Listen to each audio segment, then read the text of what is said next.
Jackpot ang fan na ito ng Denver Nuggets na pumunta pa sa Amerika mga idol galing sa South Korea para manood lang ng laban ng Denver Nuggets, especially sa kanyang iniidolo na si Russell Westbrook. Nakita nga siya nito at binigyan pa ng jersey na mayroong pirma. Jackpot ang fan na ito kung saan pwede niyang ibenta ang jersey ito sa malaking halaga, pero wag naman sana ano.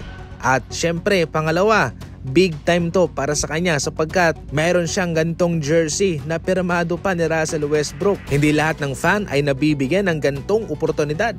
Samantala mga idol, pinangunahan mismo ni Russell Westbrook ang kanyang team na Nuggets kanina laban sa Kings. Marami pa rin naman sa ngayon ang humahanga kay Russell Westbrook mga idol despite na lipas na yung kanilang prime. Pero heto mga idol, di kalibreng numero pa rin ang kanilang naibibigay. Itong si Russ para sa Nuggets, 25 points, 5 rebounds and 4 3-pointer. Samantalang si DeMar DeRozan, 35 points, 6 rebounds and 6 assists. Isang duelo ang kanilang ginawa. Sa huli, nagdomina itong Denver Nuggets mga idol at kanilang nakuha ang panalo. Pinamumukha na lang na madali para kay Shai mga idol ang pumuntos ng malaki. Sa ngayon, Shai pumuntos naman ng 41 points. Pagkatapos na pumuntos siya ng 51 points laban sa Rockets. Bago yun, mayroon din siyang tig 31 points laban sa Spurs at sa Atlanta Hawks. Mas pinapalakas pa ni Shai mga idol ang kanyang mga ebidensya kung bakit deserve niya ring manalo ng MVP. Panalo at tinambakan ng OKC Thunder itong Memphis Grizzlies na walang Jaren Jackson Jr. Tambak ang inabot mga idol ng Memphis sa kanila. 120-103 ang talaan.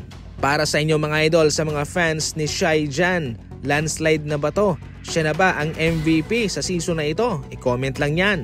Sa ating huling balita, matunog sa ngayon ang rumors patungkol kay Klay Thompson na mayroong namumuong frustration sa kanya pagkatapos na ma-injured sina Kyrie Irving at Anthony Davis at si Luka wala na sa Dallas. Isa lang ang gusto ni Klay Thompson, pumunta sa isang malakas na team at magkampiyon considering na nandun pa sina Kyrie Irving at Luka noon. Pero ngayon mga idol, sa mga nangyayari ngayon sa Dallas Mavericks, marami ang nakakaramdam na itong si Klay Thompson ay mukhang papunta na sa pagkakaroon ng frustration sa Dallas Mavericks. Ayon sa mga usap-usapan, itong si Klay Thompson ay posibleng nga mag-request ng trade na lang sa Dallas Mavericks at yung isang team na posible niyang bagsakan ay ang Los Angeles Lakers. Aba, bakit hindi? Considering na itong Lakers ay mas nangangailangan pa ng isang malalarong magpapa-improve ng kanilang shooting. Siyempre, doon sa Lakers ay magkakaroon sila ng reunion na ang kanyang former teammate na si Luka. At doon mas malakas din ang posibilidad na siya ay magkakampiyon. As of now, nasa pangalawang seed ang Lakers. At yun, sapat na yun mga idol para matulungan naman ni Klay Thompson ang Lakers na makuha rin ang kanilang gusto. Pero hindi ito agaran mga idol na siya magre-request. Posible ito mangyari sa next season, sa off-season, nakadepende na lamang yan. Para sa inyo mga idol, ano ang komento ninyo patungkol dyan? Lilipat na ba ng bahay si Klay Thompson? Naku, pag-usapan na yan sa comment section.